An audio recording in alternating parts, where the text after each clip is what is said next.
هاي يا بنات، النهاردة هنعمل ميك اب أنجلينا جولي. الميك اب ده اتعمل في فيديوهات كتير جدا على اليوتيوب، وانا حبيت اعمله النهاردة بطريقتي واسهله عليكم شوية. هبدأ بالكونسيلر، يكون لون البشرة عادي، احنا النهاردة مش محتاجين اي هايلايت.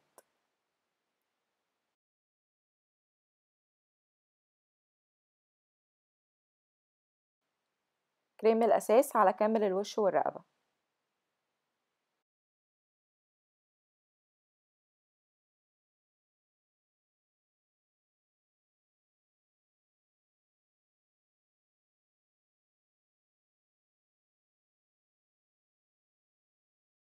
ونثبت كل ده بالبودرة.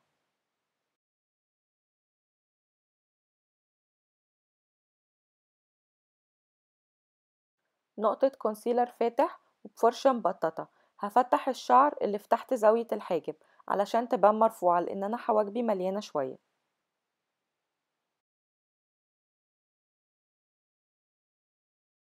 الدرجة البني الفاتح بتاعة الحواجب هرسم بيها زاوية مدببة زي التمانية علشان يبقى شكلها زي شكل حواجب أنجلينا.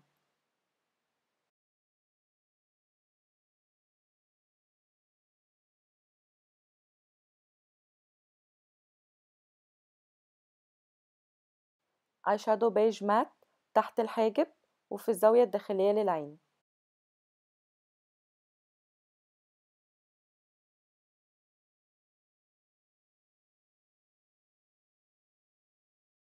نفس اللون البني الفاتح بتاع الحواجب هحطه على زاوية العين من بره، وهدمجه بحركة خفيفة جدا في نفس المكان علشان يخلي العين شكلها مسحوب. عايزين نعمله زي الكونتور، مش عايزينه يبقى باين قوي زي الاي شادو، عشان كده لازم يكون اللون مات من غير اي لمعة.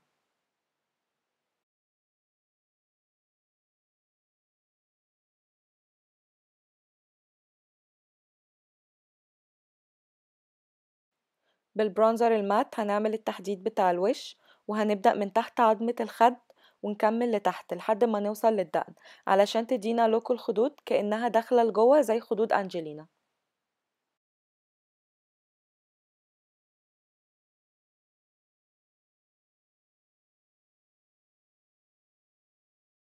بفرشة الحواجب ونفس البرونزر المات هنعمل تحديد للأنف، ونبدأ من تحت الحواجب ونكمل الخط على طول الأنف من الجنبين، والخط ده هندمجه بعدين بفرشة الدمج علشان يدينا اللوك اللي احنا عايزينه.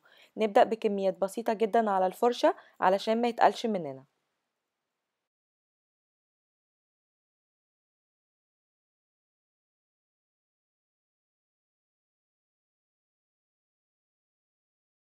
لو شايفة نفسك مش هتقدري تتحكمي بالفرشة الرفيعة قوي دي، ممكن تبدأي بالفرشة العادية اللي هي اللي هنعمل بيها الدمج كمان شوية، وتعملي بيها الكونتور بتاع الأنف عادي جدا.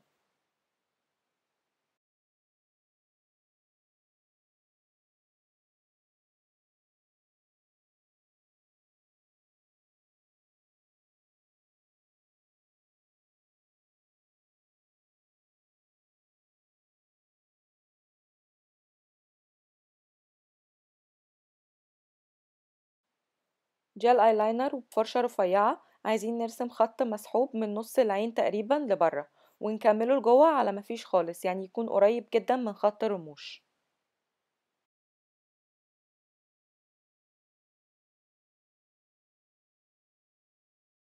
وكمان على آخر طرف الرموش اللي تحت. انا قصيت الرموش بتاعتي علشان احطها على زاوية العين من بره علشان تدينا رفعة وسحبة للعين زي القطة، وندمج الرموش مع بعضها بالمسكرة.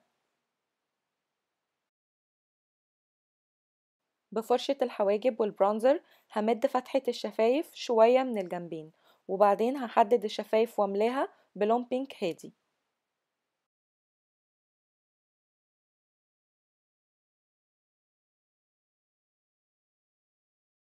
بنفس الفرشة والبرونزر هعمل خط في نص شفايف اللي تحت، وأربع خطوط في الشفة اللي فوق زي ما انتوا شايفين في الفيديو بنفس الأماكن.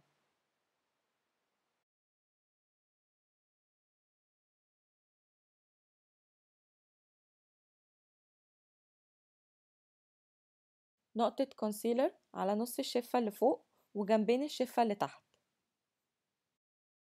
وندمج كل حاجة في مكانها بخفة علشان يبان إلى حد ما طبيعي. طبعا هو مش طبيعي بالمرة. على فكرة ميك اب الشفايف ده اوفر قوي، ما ينفعش ابدا نعمله واحنا خارجين، بس ممكن نعمله واحنا قاعدين في البيت او نعمله للصور. انا بس حبيت اوريكم اللوك كامل عشان كده هتلاقوني عشت الدور شوية هنا والبصة بقى والحركات. يا رب يكون الفيديو عجبكم واشوفكم الفيديو الجاي. باي باي.